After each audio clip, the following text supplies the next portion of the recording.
ايه الاخبار ونهارك ابيض يا معلم. هديك 10 قواعد علشان تعرف تذاكر صح. لو انت مثلا بتستصعب المذاكره فكمل الفيديو ده للاخر، بس في الاول انزل اعمل لي لايك واعمل سبسكرايب علشان نوصل اكبر عدد من المشتركين الشهر ده. انت من الناس اللي مش بتعرف تذاكر صح او بتستصعب موضوع المذاكره ده، فانا هقول لك على 10 قواعد او 10 خطوات تعملهم علشان تعرف تذاكر والمذاكره بتاعتك تجيب نتيجه هايله جدا. رقم واحد، التخطيط، بمعنى انك هتكتب خطه دراسيه تحط فيها المهام بتاعتك اللي هتعملها كل يوم وخلال الاسبوع وخلال الشهر كمان، وهتحدد وقت لكل مهمه فيهم، والموضوع ده سهل يتعمل. رقم اتنين، الروتين. والروتين هنا انت ممكن تستغرب من الكلمه دي، وانت كمان ممكن تكون انسان بيحبش التقليد، ما بيحبش الروتين، ولكن في المذاكره مفعولها رهيب جدا.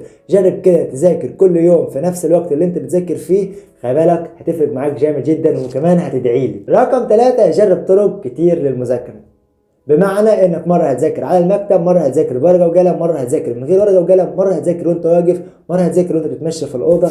الموضوع ده ليه فايده كبيره جدا. رقم أربعة، اهتم بصحتك الجسدية. وهنا مش قصدي جيم يا صديقي، ولكن قصدي انك هتاخد وقت كفاية كبير من النوم، وكمان هتاكل اكل صحي من البيت وبلاش اكل بره خالص. رقم خمسة، خد وقت راحة. بمعنى انك بتيجي في وسط مثلا الاسبوع او في وسط المذاكرة او في وسط الدنيا دي كلها مودك بيفصل، ما بتبقاش قادر تستوعب كلمتين. عادي، خد وقت راحة، انزل العب حجز كورة، العب بلاي ستيشن، روح شوف واحد صاحبك، اتمشى بالليل. مهم تاخد وقت راحة كويس جدا علشان تقدر تكعب. رقم ستة، يكون عندك نظرة عامة عن اللي انت بتعمله. بمعنى انك كنت بتذاكر هتحط ملاحظات، هتحط اسئلة، فيما بعد هتسألها للمدرس، هتسألها لزميلك. المهم يكون عندك نظرة عامة عن اللي انت بتعمله.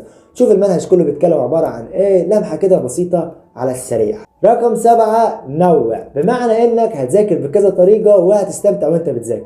ما تنساش تستمتع يا صديقي وانت بتذاكر، وادعي لي. رقم 8، اعمل مكان لتحفيزك على المذاكره. مش شرط مكان، ممكن تكون حاجه. بمعنى انك لما تفصل عن المذاكره فانت لما تعمل الحاجه دي تتحفز علشان ترجع تذاكر تاني. رقم 9، ذاكر حتى اصغر الوحدات وخد استراحه يا صديقي. بمعنى ايه؟ بمعنى انك عارف لما بتقول انا مش هذاكر الحته دي وتروح تلاقيها في الامتحان، انت هتعمل العكس، هتذاكر الحته دي علشان لما تروح تلاقيها في الامتحان وتحلها كمان. يبقى هتذاكر حتى اصغر حاجه عندك في المنهج.